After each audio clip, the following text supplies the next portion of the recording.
So today we can see the mechanism of action of the carbonic anhydrase inhibitors. They act on the proximal convoluted nucleode. Acetazolamide is a prototype drug of this class. These are the cells which lines the proximal convoluted tube. If we take an individual cell, it has luminal side which faces the tubular lumen and the basolateral side which faces the interstitium.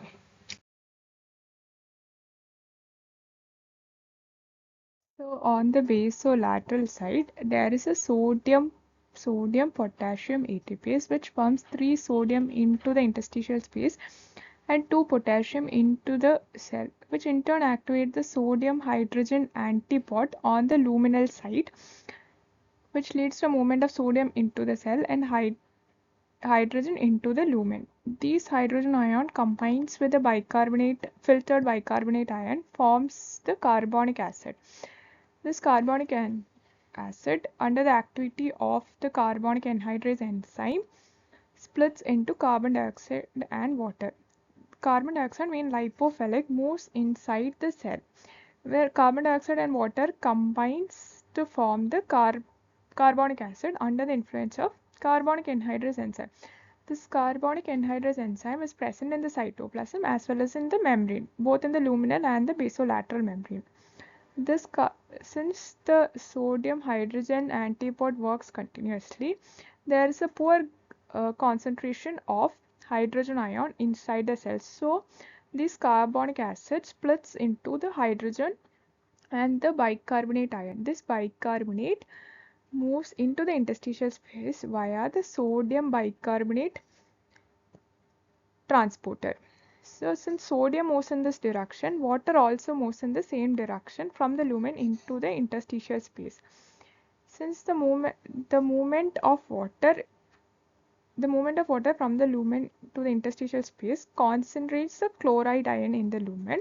So chloride also moves in the same direction via paracellular pathway, that is the space between two cells. This is transcellular pathway, that is through the cells. So that as a result, there is a movement of sodium, bicarbonate, chloride and water from the lumen into the interstitial space.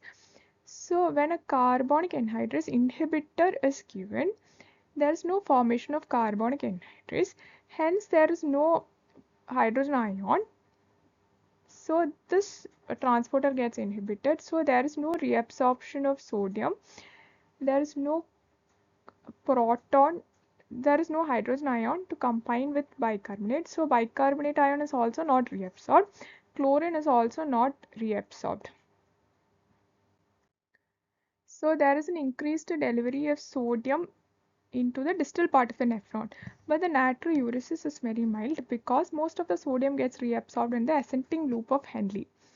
The rest of the sodium reaching the collecting duct in turn increases the flow of potassium into the lumen. The exact mechanism we can see when we study about the other class of diuretics.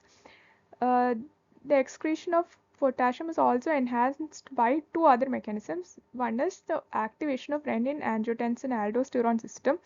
This is because the diuretics decreases the plasma volume, which in turn activates the renin-angiotensin-aldosterone system. So aldosterone leads to the excretion of potassium.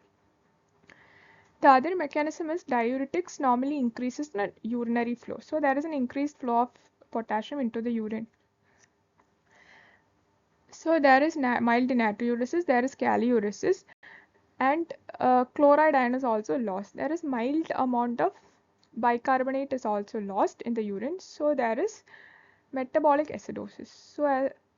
So in total there is a loss of sodium, there is a loss of potassium, there is loss of chloride, and there is loss of bicarbonate ion.